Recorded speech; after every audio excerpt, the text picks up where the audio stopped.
please, to Ephesians chapter 3.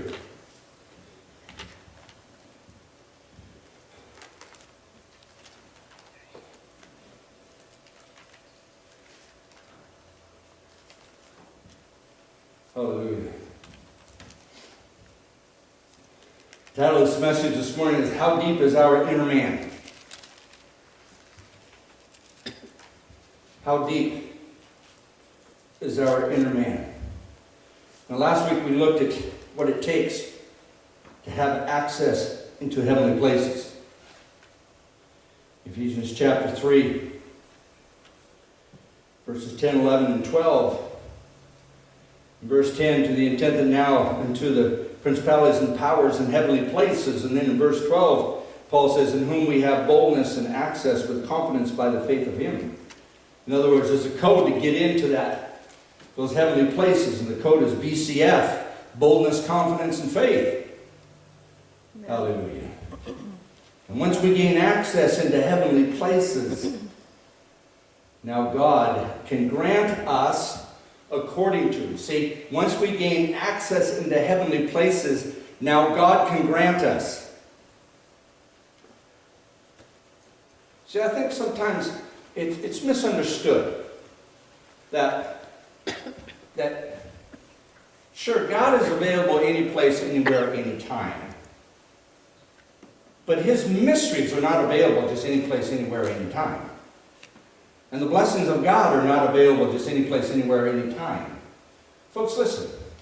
We need to have access into heavenly places. It's not just, listen, God's not going to share his glory with anybody. God's glory is reserved for him and his own. Say amen. Yes, amen. It's reserved for him and his own. It's not reserved. Just anybody can't get in. This is an exclusive club. We don't refer to it as a club, but you get my drift, right? You get my metaphor. This is an exclusive club. Amen. Hallelujah. And now Paul is clear here. He says now, let me continue to go, that once we get into the heavenly places, God then can grant us according to his riches and glory. You see, strength with might in the inner man. So let's begin looking at this. Let's start with verse 13, where Paul says, wherefore I desire that ye faint not at my tribulations for you, which is your glory. So the things that I suffer is for somebody else. It's not just for me, but it's for somebody else.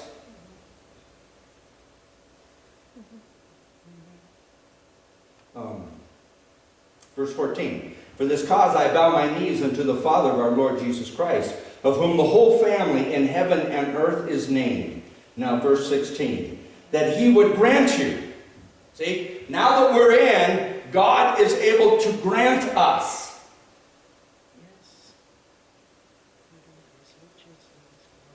But we got to get in first. Person's got to get in first. Amen. Hallelujah. I've got to get in first. I've got to get access into those heavenly places. I got to punch in the code BCF, man. I got to come before him with boldness and with confidence. And by the faith of the Lord Jesus Christ, we have access into heavenly places. And if I don't punch in the code, I'm not getting in. And if I don't get in, that means that God can't grant me. You see, folks, listen to this now. God does not see his people as they are. God views his people for what he wants them to be. That's right. Yes, amen. God views his children not as they are, but he views his children as he wants them to be. Therefore, he teaches, he speaks, he leads and guides, and even as we've been studying in Sunday school in the book of Psalms, David this morning said that in the faithfulness of God, he has afflicted me. And David said, and I will receive and rejoice in his afflicting, because I know I need it. Because I know in God's sovereignty, he knows that the best thing for me right now is that there be some affliction. Well, Pastor, does that mean that God God does things to us on purpose, and He makes us sick, or He doesn't make us sick, or He brings affliction. You know what, folks? I don't know whether it comes from God that I've been afflicted with kidney disease and heart disease or not. That has nothing to do with my hope, joy, peace, and my love for God. That has nothing to do. And whether God has given that to me or hasn't given that to me. Many people are going to, would say, well, God doesn't give that. God doesn't give people sickness. You know what? My word tells me that God afflicts those He loves. My word tells me that God disciplines those He loves. And whether discipline comes through sickness or through trial or tests, whatever case it might be, and all of us are different, in God's sovereignty, I will worship Him regardless of my condition. Amen. Yes. And see, that's the key. I will worship Him, I will love Him regardless of my condition. Job said, though He afflict me, yet will I trust Him. Yes. Though He punishes me, yet will I trust Him. Hallelujah. Folks, I'm here to tell you, that's reserved for a special group of people. This is an elite club. Again, get my metaphor. This is an elect club. And to get into this club, you got to know the code. The other day I was up in Coeur d'Alene visiting our kids, and I wanted to get a workout, so I went to the local gym. It's called the Croc Gym in Coeur d'Alene. It's basically run by the Salvation Army. Not really, but kind of. Well, I couldn't even get a workout. I just want to go in with my grandson and just get like an hour workout on an elliptical. Okay? What's it cost? $5, $10, whatever? It's all good. So Derek checks in. They check him in, and then I stand up and I go, yeah, well, I'm with him. Are you a member here? No, I'm not. Okay, well, then we're going to need to see some identification. And I go, identification? I go, identification what? To prove that I'm me? And she goes, well, sir, that's just our policy that before we can let you in, if you're not a member here, then you have to show some identification. I said, what, like my driver's license or something? She said, yeah, that would do. Oh, jeez. Well, it's out in the car. So I said, Derek, run out and get the car. So he runs out to the car, comes back a few minutes later, brings my wallet. I show her my identification. So she takes identification. She's training this lady, and she punches in numbers or whatever. And then they take out a camera, and they say, okay, look in the camera. We need to take your picture. And so they take my picture, So she's all done, and I go, now explain to me again what, all I want to do is just get a workout. And what's this going to cost me? Well, how old are you? Well, I'm 63. That'll be $12. Okay, whatever. And I go, so what's with the identification stuff? She goes, well, this is a child-safe zone. This is a child-safe zone. And so Salvation Army policy dictates that if you're not a member here, that you have to show identification. We take a picture of you and make sure you're not a pervert. You know what I'm saying? Make sure you're not. You see what I'm saying, folks? This is an exclusive club. And for you to get in, you got to show some identification. You got to show, do you have nail-scarred hands? If you don't have nail-scarred hands, you need to go back out in society and get some bruises and some scrapes and shed a little blood. You can't get into this club. You understand my metaphor, right? This is an exclusive club. And if you don't have the code, you're not getting into heavenly places. Hallelujah. Oh, God, teach us the code. Teach us the code. Now, once we're in, that God may grant you. Okay? Let's look at it again. Verse 16. That He would grant you now, according to the riches of His glory, to be strengthened with might by His Spirit in the inner man. Now, listen to this closely. How deep is the inner man of a person is discovered when conditions seem to be at their worst.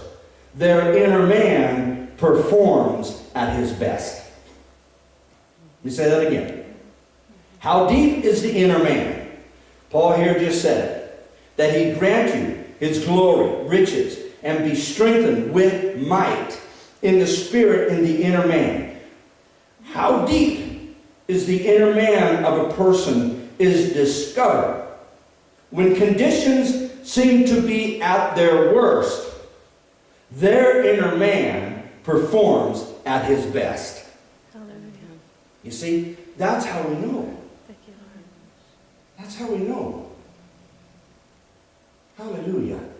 So how deep is our inner man? Well, let's continue. Let's continue to look at it. Verse 17.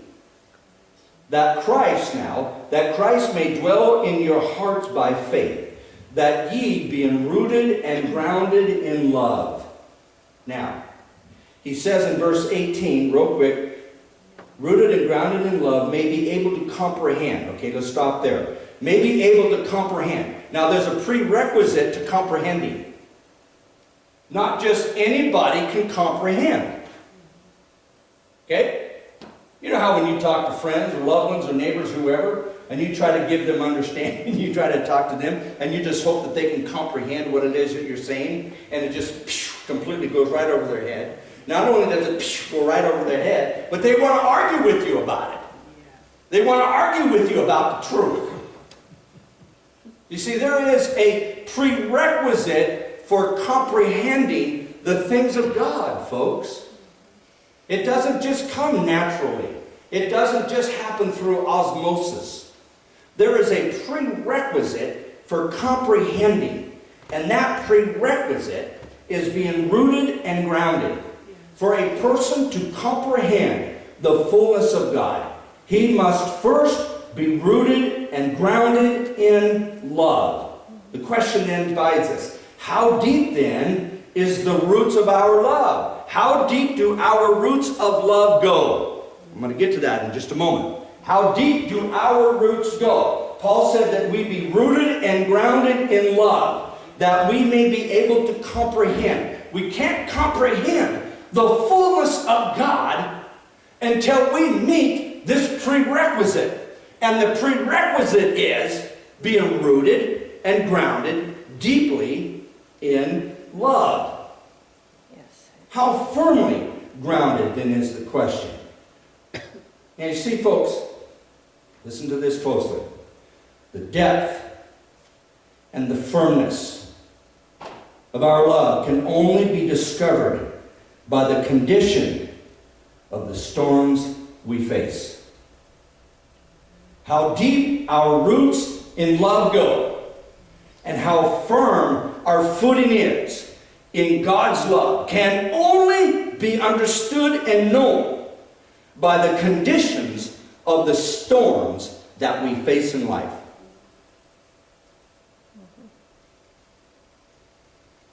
Somebody say amen. Amen. You see, here's something to think about. You see, I think a person who has roots and firm foundation in love understand the difference between saying yes and saying no. Sometimes no is the best answer. If God gave us everything that we prayed for and asked for, it would be the worst thing for us. For you to give your grandkids everything that they asked for and wished for would be the worst. You've got to say no. I know we don't want to. When the grandkids come to see us when they're in our house, the answer is always yes, and that's fine. But until they take some driver training, and until they've spent time behind the steering wheel of a car and has experienced some speed, they're going to only use the training key to my jet ski that will only go 40 miles an hour and doesn't accelerate very fast. Now, guys, when you've spent some time behind a wheel in a car, and you've got either your permit or your driver's license, now I'll give you the key to 300 horsepower. But until then, you have to use the trainer key. Oh, but no, you just got to wait. You just got to wait. You know, sometimes, folks, it's important for us to understand the difference between yes and no. When is it correct to say yes, and when is it correct to say no? When is it best for them or for me or for us to say yes versus saying no? And sometimes the depth of our love, how far the roots of our love go, will determine whether the answer is yes or no to someone precious in our lives.